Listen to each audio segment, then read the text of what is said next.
Mr. Shelton here. It is Tuesday, April 20th, or second day back at school. And like I told you guys, I would do a tutorial on colored pencil. Now I'm not going to do a whole drawing, just going to, like I usually do, but even more so than usual, just kind of add to things we talked about in class. Because to do a real colored pencil would take me weeks like I'm charging you to do. So first, let's just remind you guys what the sketch is. Here's what you should have with me if you're going to do this along with me. You should go to Schoology and open up the colored pencil tips, because I'm going to go through each step and I'm going to show how it works on here, and then later I'm going to add a sample to the video, and a student sample. So to begin with here, I want you to draw an animal, but just to show you how to approach it, remember I'm looking at this cover of Cinema Retro. This is Robert Culp. He was the original Man from U.N.C.L.E. That's what this is a picture from, before Tom Cruise. No, that's not Tom Cruise. Not Man from U.N.C.L.E. Yeah, Man from U.N.C.L.E. He's not. Tom Cruise isn't Man from U.N.C.L.E. He's the one that did Mission Impossible. Who's the guy? The Superman, Cavalli. He's doing. He did the. Enough of that. Anyway, here we go. I usually have music playing. I don't, because that verdict came. Okay, number one. Before you start, remember, do a loose sketch. So if I was going to draw Robert Vaughn, which we're not doing people, I understand. We're doing animals. If I want to do that, I don't want you to do a full drawing. Here's what I do. Here's his head. Remember what we learned? That's this part here. And I'm going to get his chin here, and I figure his jacket's here. And look how loose I'm holding the pencil. Now, I'll go a little darker so you can see it, but you guys should be very light. Jacket here. And the woman is played by, I don't know who that is. She looks familiar. Anyway, I can't seem to find it in here, who the credits are. Oh, Felicia Farr. The name's not familiar. That's a little familiar. Maybe I'm thinking of Rito Farr. But anyway, so her head's here, her chin's here, her shoulder's here, his thumb's there. And again, I'm not going to get caught up in drawing arms. If something's receding, like let's say I have a dog and their arms going back, I'll draw the paw, I'll draw the shoulder, and I'll do that slinky thing we learned when we learned how to draw foreshortening. But anyway, forget that. So Robert Shaw's chin thing. So here's his hand. So look, here's my sketch. Look how loose that is compared to this. Because I don't want to get locked in and make this boring for myself. This goes for watercolor, scratchboard, colored pencil, I would say pastel, where you want the fun of drawing to be in the colored pencil or the watercolor, whatever it is. So what I want to do with these shapes is just make sure my proportions are right. So I'll check this to that, I'll check that to that, I'll go sideways. So what I would do next, just spend my time not getting any darker, just getting my proportions right. And the other thing I want to do, if this is and this is a hand colored pencil drawing, is if I'm doing an animal and there's fur, I want to have like every time the fur changes direction. Like, so if I have a cat, let me see if I can find a sample of this real quick and show you guys. So that, oh my God, it's so loud out there, sorry. So I'm going to be showing you samples in here. Actually, why don't I just wait and put that in here? I'll put an example up. But what you'll see is the fur on, I'll put up these dogs, or wolves, or whatever they are. And you're going to notice that every time the fur changes direction, the strokes change direction. So you want to kind of know that. So let's say his hair parted separately. His hair, I want to kind of know where the hair parted. And if it was an animal, that's even more important, okay? So all you need to figure out nose, figure out eyes, figure out mouth, all you need is a simple sketch that has everything in place to start. I don't want you to get super detailed. You know, and spend time getting your proportions right, because right now, obviously, my proportions are way off. But that's how I would start. Okay, now let's get on to the 9 steps to be a competent colored pencil artist. Okay, and you're probably better off going at half speed if you get this pretty well. I mean, at double speed, not half speed. All right, here we go. So, first thing I have is apply colored pencils as though you were painting a surface. Strokes should be directional and should be of appropriate length. So if I'm doing an animal, like I'm showing you an example there, I'm not making a color book. You'll hear me say that. I'm not making a color book. It means you're never going to be going like this. You're not filling things in. If you're doing that, what's the point, right? So what you're doing is you're combining color, texture, value, and shape all together. So let's say it was fur, dog, let's say. I'm going to start with a layer maybe of this reddish fur, and I'm going to follow direction. So let's say that's the top of the animal. And I'll put an example up here of a tiger while I'm talking so you can see how some hairs are longer, some hairs are shorter, right? Some are shorter. So you mimic whatever that is, the movement and direction, right? Longer hairs. Now where it's white, I would do the negative hairs, the hair, like the negative area around the hairs like this. You see that? Okay, so follow direction of appropriate length. So if it's a long hair, longer, short hair, short and stubby.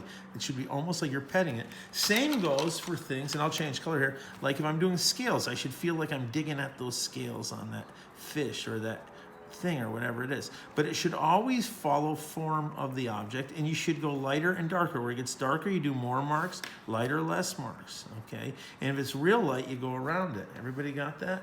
So whatever it is, you know, if it's feathers, you do it feathery, right? If it's something that's hard and solid, then you do go hard and solid, right? Or if it's waxy, you build up a waxiness. So whatever it is, apply colored pencils as though you were petting the surface. Feel it. Hold your pencil. Feel the petting. That motion is important. You should be mimicking whatever motion you see with your hand. Okay, number 2. Begin softly, let the colors gradually build on one another. Don't be, again, don't be a coloring book. Let the colors gradually grow. So I'll add a little orange there. And then maybe I'll come up with some brown. Sorry, get the pencils out, it's kind of rough. Come up with some brown a little bit. And then maybe, you know, maybe there's a reddish tint to it. So little by little, let your colors, and it's small enough and it's slow enough. If you don't become a machine, if you just go like this and you're not thinking, it's gonna be awful. But if you think about every mark, every few stops, step and look away, you can start really getting super detailed. I'll put a picture of that lizard up here while I'm doing this one so you can see, zoom in, like look how close, how small the detail is, all right? So number 1 was go in the right direction. Number 2, begin softly, gradually build up your colors over time. Don't be in a hurry. Gradually build them up, go back and forth. Think about what reflects, what's a shadow, okay? Gradually build your colors. Number 3, save the light areas for the final phase of the drawing. And this is something that I didn't learn that took me a while to realize you kids weren't doing right. So I'm not gonna do anything right here, but I'm gonna show an example. You'll notice not just the white areas, but also the light areas. Like a light yellow, anything light. Go around that, leave that to the end, because I see kids going real early and they'll take like a little bit of a yellowed area and they'll take a whole yellow pencil and fill it in. Remember, we're not filling anything in, it doesn't work. Wait till the end and then you'll see the sample I'm putting up here. Look at the white and the light areas. Just lightly go in there and do a hint of color in those light areas. You can see, but you can't do that at the beginning because you have no reference. You have to do everything around the light area to come back and do that. Okay, number 4, use opposite colors, not black, for shadows. You should all know this. I did not take the black out of your set. Most of you have a black in your set. And what's funny is, in my set right now, do I have a black? Yes, I do have a black. Okay. Now remember, so let's say I'm doing a purple thing. Let's say a purple ball or a shell or something. Shell where it's smooth, okay, something, I'm doing purple. And I want to show shadow where it gets darker. And I'll put up a sample to show you how this works if you look closely. Now, some of you, if you never had my class, would use a black, and look what happens, black. Yeah, it makes it darker, but it's almost like overwhelming, right? There's no subtlety at all. Now, let's do the same thing with the opposite. Now, what's the opposite of purple? You guys should know. The opposite of purple is yellow. So let me find a good yellow, a rich yellow. I don't want to find a weak yellow. Okay, this one is this is called orange something, so I better not try it. It looks yellowish to me. Let me try okay, I will go for just a normal yellow. And let's use this. Now, depending how much I do a little bit. And you'll say, well, that still doesn't look like a shadow. But now, let me come back in with my violet. And with that yellow, I can start deciding how heavy I want it. So if I go heavier, that was a violet blue, sorry. That's why that looks funny. If I go heavier, there we go. The yellow and the brown, the purple mix to make different. Okay, so let me just go across here. I'm not making any textures. I'm just doing this just to show you. Now I can control my shadows. If I want it really to lower the intensity of the purple, I add more yellow. I add a little less yellow, a little more, no yellow. Now let's look at those different spots. I go back in with the purple, thread it again, and you see that I get different values that actually look like they have color in them rather than just black, right? So remember, red goes with green, blue goes with orange, and yellow goes with purple. I'll put a sample of that done real well up on the screen here, so while we're talking. Okay, number 5, bounce your colors around the page. Real life, this is what the Impressionists learned. Real life, we're not flat, we're not coloring books. We bounce colors around. So if I have green grass here, and I have a red bird here, well, let's not pick red because those are opposites. I don't want you to think that's important to this. Let's say I have the green thing there, and let's say a orange, because those colors do not work together. Let's put an orange thing here, right? A little bit of that orange is going to reflect whatever this, let's say that's a tree, and let's say this is a fish. If they're in the same drawing, a little of this orange will reflect black in the green, and in the shadows of the green, I'll see a little of the orange. I'll see a little green, just because they're next to each other. In real life, things reflect, things shine. Blood flows under skin. So remember, just hide a little of one color. And again, I'll put a sample. If you look at the sample I'm going to put up now, it's a girl did her dog.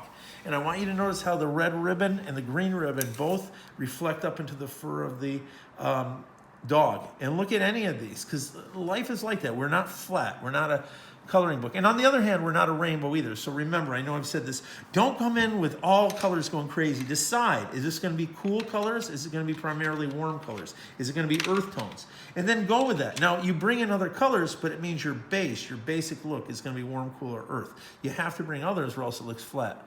Okay, number 6, eventually for smooth texture, build up a waxy surface. Use a blender pencil. I did not take a blender pencil home, but I can show you with the white one. We talked about this. Let's say I wanted to make that all smooth. Now, if you want to make a milky surface like the fish's stomach I'm going to show you, or the tiger's tooth, you use white. If not, if you just want to make something smooth like a beak or an eyeball, use a colorless blender. But they both will work like this. Let's say I wanted to get rid of the texture here and smooth it out. Let's say that was an eyeball.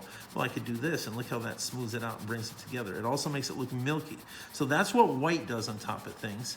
Colorless blender does the same thing, but without the white. It just stays the color it is, okay? So it's cool to get that effect like on eyeballs and things.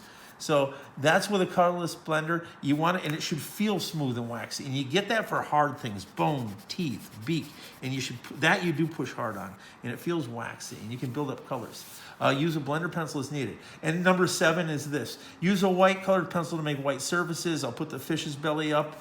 You cannot fix mistakes. You can't make a mistake in purple and go, I'll fix it with white. Doesn't do anything.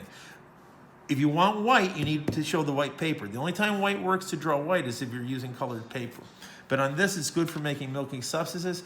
Number 8, save black for the end for genuinely black touch-ups. So at the end of the whole thing, don't use your black for shading. You can use it in your background if you want, but I wouldn't make it flat back. I'd other colors. It's for real things like tiger stripes or tiger's nose or something like a black ring around the eye. But even then, if you look at the example I'm putting up there of the tiger right now, if you look close, you'll see that even then a little color comes out of the edges of the black on some of these.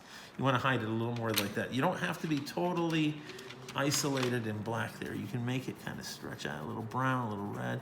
You know, you can find some life in that black too. And the last one was made by Mr. Kripe, was an art teacher over at Homestead. He said, number 9, colored pencils are fun. So, I'll try. I don't know if I can attach that document to the YouTube video. I will try. Again, I didn't show you a lot here. What I'm going to show you is the samples on the screen that'll go with this. And hopefully that'll answer your questions. That's all, I think. Remember, I want you to spend 3 to 4 weeks on these. These are not a quick drawing. I want them to look come as far as you can to looking for the examples I'm putting up here, sorry, because I really want this to be your best. It puts best project, taking everything we did together. It's taking all those drawing techniques, the color techniques, and it's doing something new. It's even better if it's your own pet, your own animal.